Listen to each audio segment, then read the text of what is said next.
بڑی فکری باتیں آپ کے حوالے کر رہا ہوں. بہت مزاج بنا دیا گیا فکری باتوں کا. تو فکری باتیں آل محمد کے حوالے سے بھی کی جا سکتی ہیں. مطلب ایسی فکر کا کیا فائدہ کہ جس میں علی اور آل علی ہی نہ ہو. آپ علی کے ممبر پہ بیٹھے ہوئے ہیں اور علی ہی کا ذکر نہیں کر رہے. کتنی خیانت ہو رہی ہے. اور اس محرم میں تو بڑی خیانت ہوئی ہے کہ کسی ممبر سے علی کا تذکرہ ہی نہیں ہوا. ہم جب باہر سے آئے تو ہمیں بتایا گیا کہ بھائی اتنے ممبروں پہ بات ہوئی لیکن علی کہیں نہیں تھے, آل محمد کہیں نہیں تھے. تو خیانت ہے نا ممبر کے ساتھ. یہ ممبر آل محمد کے ذکر کے لیے ہے تو ان کے حوالے سے بات ہونی چاہیے نا. نماز کا اگر تذکرہ کرنا ہے اور علی کی نماز نہ بتائی جائے, روزے کا ذکر کرنا ہے, روزے کا ذکر کرنا ہے اور آل محمد کے وہ 3 روزے نہ بتائے جائیں کہ جس پہ پورا سورہ دہر نازل ہو گیا, اور زکوٰۃ کا تذکرہ کرنا ہے اور علی کا انگوٹھی دینا نہ بتایا جائے, تو یہ کیسا تذکرہ ہوا؟ جہاد کا تذکرہ کرنا ہے اور خندق و خیبر نہ پڑھی جائے تو یہ کون سا جہاد ہوا؟ اور پھر حج کا تذکرہ کرنا ہے اور من کنت مولا نہ پڑھا جائے تو یہ کون سا حج ہوا؟ یہ کون سا حج ہوا؟ تو بھائی علی کے ذکر کے بغیر آپ دین سمجھا کیسے رہے؟ جرت کیسے ہوئی آپ کی؟ آپ ہیں کون چے بدی کا شوربا؟ 4 لفظ آپ نے کہیں پڑھ لیے ہیں تو آپ اپنے کو علی سے بھی بڑا سمجھنے لگ گئے کہ آپ سمجھیں گے کہ کس کا ذکر کرنا ہے ممبر سے. بھائی آپ رسول سے سمجھے کہ کس کا ذکر کرنا ہے ممبر سے.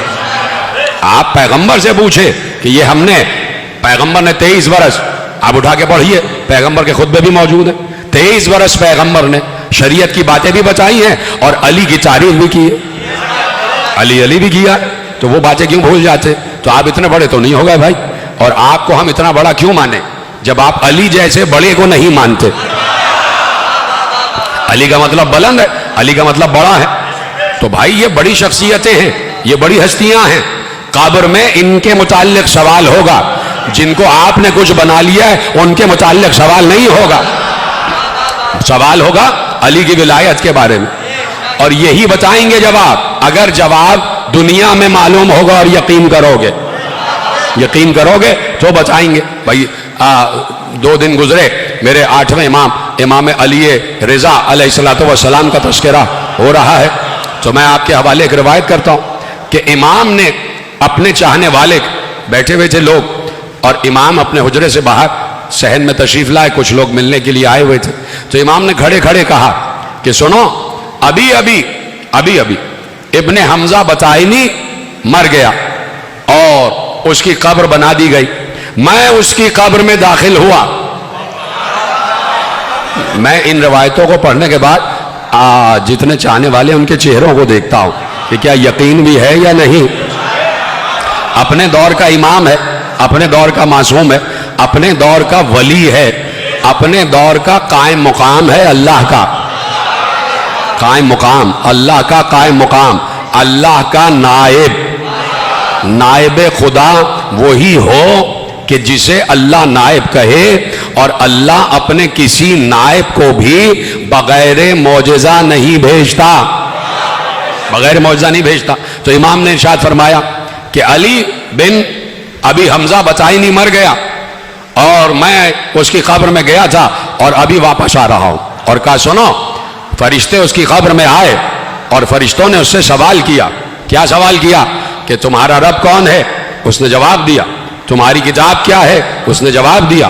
تمہارا قبلہ کیا ہے؟ اس نے جواب دیا. تمہارا رسول کون ہے؟ اس نے جواب دیا. اس سے پوچھا گیا تمہارا امام کون ہے؟ اس نے جواب دیا علی. کہا علی کے بعد؟ اس نے کہا حسن. کہا حسن کے بعد؟ اس نے کہا حسین. کہا حسین کے بعد؟ اس نے کہا علی ابن الحسین. کہا علی ابن الحسین کے بعد؟ کہا کہ محمد ابن علی. کہا محمد ابن علی کے بعد؟ کہا جعفر ابن محمد. کہا جعفر ابن محمد کے بعد؟ کہا موسیٰ ابن جعفر. فرشتوں نے پوچھا ان کے بعد؟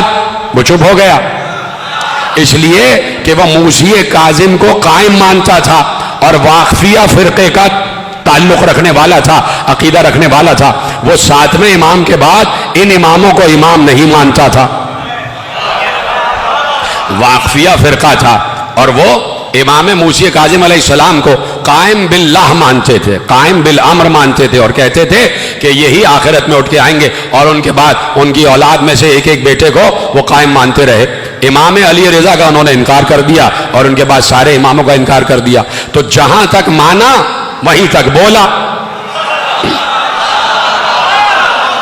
توجہ فرمائی آپ، جہاں تک مانا وہیں تک بولا۔ وہاں بولنے کے بعد اس نے ان کا نام لیا کہ جو امام حق نہیں تھے، فرشتوں نے گرز مارنا شروع کر دیے۔ تو بھائی جن کو اس دور میں مان رہے ہو، خوف کرو کہ کہیں قبر میں انہی کا نام منہ سے نہ نکل جائے تو فرشتے گرز مارنا شروع کر دیں گے، فرشتے گرز مارنا شروع کر دیں گے۔